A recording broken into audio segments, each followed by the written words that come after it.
I'm Maddie Altwerfer. And I'm Anzelaya.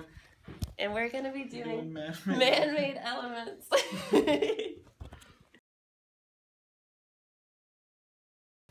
To begin discussing the history of man-made elements, we first have to talk about, how they're made. So there's two ways you can make a synthetic element. You can either make it in a lab, which is what we're going to be talking about the majority of this video, or, the natural way. Elements are naturally born in stars, in just the center of stars, because it's in a process called nuclear fusion. Usually in the middle of stars, you've got, the most basic elements, with one proton. So that'd be a hydrogen, but the Ag atom. And while there's so much pressure going on in the middle of the star, these different atoms, these different Ag hydrogen atoms are going to bust down together, and they're going to create, through a ton of pressure and a ton of nuclear force, something with two protons, so helium. So all of the elements in the star are going to keep fusing under this massive nuclear pressure, and so helium then comes together with another helium, and it makes a beryllium, because that's two, that's four. And so it keeps going, so beryllium goes with beryllium, and this keeps going until you hit iron. Iron is the last element that's made in the center of a star before it dies and collapses in on itself. Once the star begins to eat up more and more, it eventually can't keep up its energy sustained. And the star's last moment is core compact so tightly that it becomes as dense as an atomic nucleus. Now here's our presentation of a star. I know it's messed up, don't judge. It starts going into each other more and more and more until it can't hold anything else. Once that happens, it completely explodes into an energy of octillion atomic bombs. That's insane. It is a violent explosion, everywhere. More than half the elements on the periodic table are born right there. Intense heat from the explosion make the nuclear reactions that were not possible in the core. Any element exploding from the star are showered in neutrons, which split inside the nucleus into protons and electrons, creating new elements that couldn't be made without the star's original energy.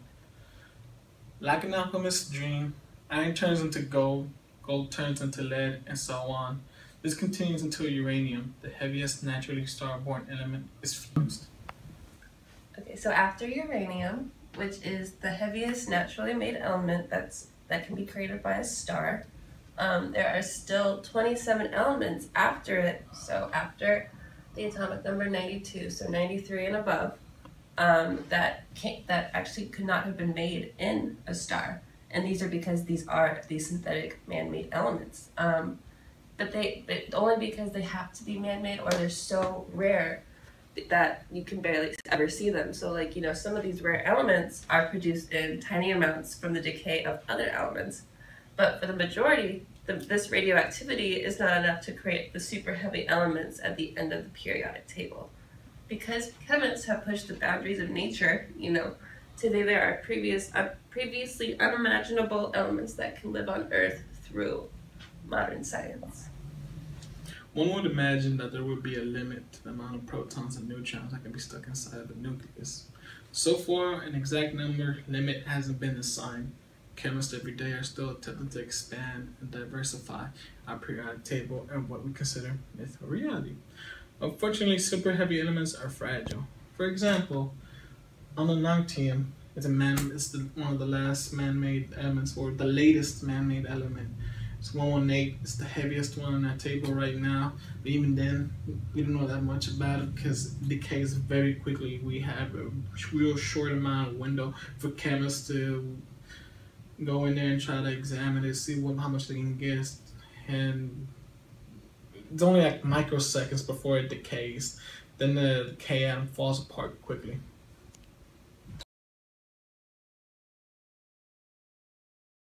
So Glenn T. Seaborg, he is a very famous American chemist, and he is most well known for discovering a ton of different man-made or just making a bunch of man-made elements. He made plutonium, americium, curium, berkelium, californium, einsteinium, fermium, and then eventually seaborgium in his honor, element 106, because he discovered it didn't have a name. They gave it to him because they said, you've discovered so many. Here's one for you. And he also discovered a ton of different isotopes, almost over 100 different isotopes for different atoms.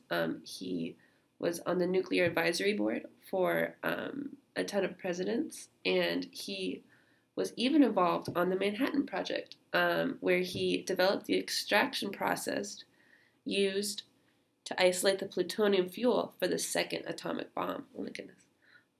He has won the Nobel Prize along, he's won the Nobel Prize, and he helped develop the actinide series themselves along with the lanthanides too.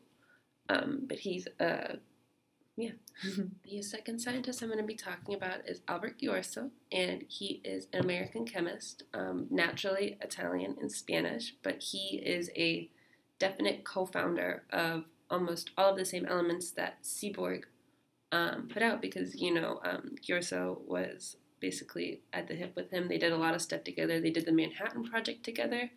What Seaborg did earlier, Ghiorso helped too. He developed instruments that would help find radiation associated with nuclear decay, including spontaneous fission. And so, especially while working on the Manhattan Project, his instrument, which was called a 48-channel pulse height analyzer, it allowed the user to identify the energy, and then therefore the source of the energy. And then during the Manhattan Project, they actually discovered two more elements. They discovered americium and curium. And so him and Seaborg and a few other chemists I'm about to talk about have definitely been the front runners of the tail end of the periodic table. Alan McMillan was an American physicist, and he assisted with Glenn Seaborg to win the 1951 Nobel Prize in Chemistry. It's because together they created neptunium. Before he won the Nobel Prize, obviously he had a lot of background. He helped out in World War II. He helped make a microwave radar for the MIT Radiation Lab. He helped make sonar for the Navy Radio and Sound Laboratory. And then during the Manhattan Project, which he was working with Seaborg with, he made the Los Alamos Laboratory, which helped design the bombs themselves, which is actually pretty cool. So he was definitely a big player that has really shaped, American and world history. So Yuri Ognesian, he is pure blood Russian, absolutely. Even though he does have Armenian descent, he is full Russian. He has spent almost all of his life in Russia for physics, for these new man-made elements. Him and his team in Russia actually created some of the heaviest elements that we know about today. He is the scientific leader of the Flerov Laboratory of Nuclear Reactions in Dubna, which is by Moscow in Russia. And he is credited with discovering a lot of heavy elements in this specific video. He has rutherfordium and borium, and let's see what else. Yeah, those are the only two we have in this video that he's made, but he is almost about to have discovered, but he's about to be named for the 118th element, potentially, because he helped discover it, because the 118th element has 3 letters in its symbols. That means that it's unnamed. So if he were to be picked, he would be the first person to have a noble gas named after him. Okay, so our last chemist we're going to be talking about is Sigurd Hoffman, and he is from the Czech Republic, and he is best known for his physics work with synthetic elements. And his specialty is nuclear spectroscopy and heavy ion reactions. and he helped make a few for real heavy elements. One of them including copernicium, and he also helped with borium and hassium, and he discovered a lot of these in Dubna, which is in Russia, which is where the Flerov Laboratory of Nuclear Reactions is. And without his help and without his data, we couldn't have been able to find the elements that we know today without him. The man-made elements we'll be talking about today are americium, curium, californium, einsteinium, rutherfordium, borium, copernicium, neptunium, and plutonium. Alright, then this is the first one we're going to talk about. It's called americium. It's a symbol AM. Element category aconite. Topic number 95. Atomic weight 243. It was first discovered by, not discovered, but created by Glenn T. Seaborg in 1945 in the University of Chicago with his colleagues. It was created by bombarding plutonium with neutrons in a nuclear reactor. He named it after the country it was first produced in, America. Electron configuration from radon 7s2 61 5f6. Key isotopes are 241 americium and 243 americium. Name that. The fun fact is that it's used in fire alarms. Right now we'll be talking about curium, which has the atomic symbol Cm. Its atomic number is 96 and it has an atomic mass of 243.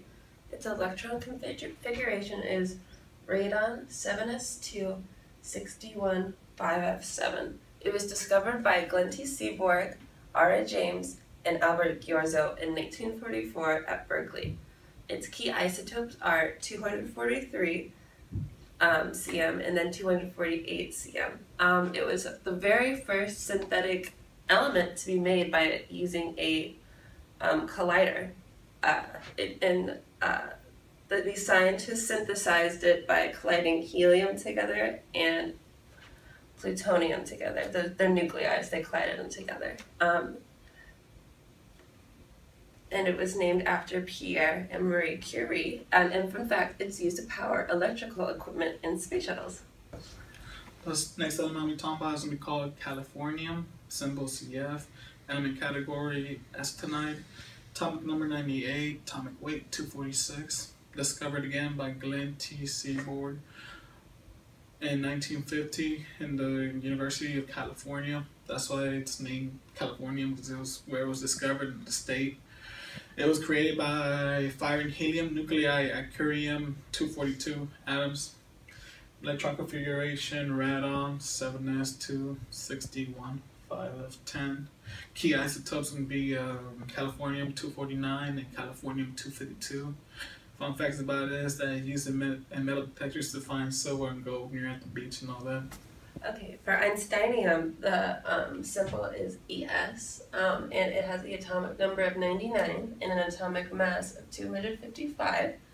It was founded by Albert Ghiorzo, and the reason it was found is because the only way you can get einsteinium is from a thermonuclear explosion. And after the explosion, it was gathered from the debris, and this explosion was in the Pacific, and this was in 1952. And so a fun fact is that there's only a few milligrams of einsteinium that's be created a year because it's from the remnants of a nuclear explosion. And so regarding that, it is a actinide, definitely.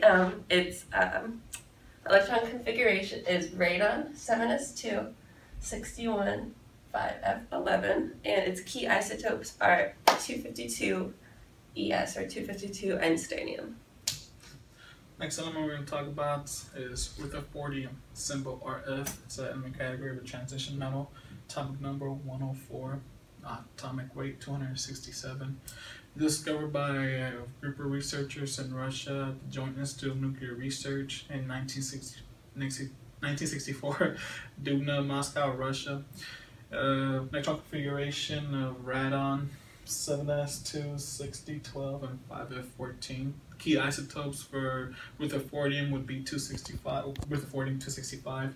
It was created by bombarding plutonium with neon, named after the chemist Ernest Rutherford, or famous chemist Ernest Rutherford was one of the first people to explain the structure of atoms. Fun facts about this is there's only a few atoms ever been made. It's very rare. Another synthetic element includes borium, which symbol is BH. Its atomic number is 107, and then its atomic mass is 270. Borium was discovered in 1976 in Russia at the Joint Institute of Nuclear Research. It was discovered by Yuri Gaganin, and it was made by bombarding bismuth with chromium, and it was named after the Danish atomic physicist Niels Bohr. A fun fact about it is that it is just still very new, so it's still being researched because there's just very little information on it. The electron configuration is Rn7s2 65 5f14, and it is a transition metal, and a key isotope of borium is 272 BH, or 272 borium. I ran out of oxygen. The next element we're going to talk about is copernicium. Symbol CN. It's a transition metal. Atomic number 112. Atomic weight 285. It was discovered by Sigurd Hoffmann in 1966 at Gesellschaft für Schwerneforschung GSI in Darmstadt, Germany. The electron configuration is going to be radon, Rn 7s2 61 5f7. Key isotopes for copernicium would be copernicium 285. It was created by bombarding lead with zinc at 30,000 kilometers per second. It was named after the Renaissance scientist Nicholas Copernicus. Copernicus. I don't know what. It was named after astronomer Copernicus. Copernicus. It is named after astronomer Copernicus because it is a copernicium atom kind of resembles a solar system model. Yeah. The last man-made element I'll be talking about is neptunium, and the symbol for it is NP. Has an atomic number of 93, and it has an atomic mass of 237.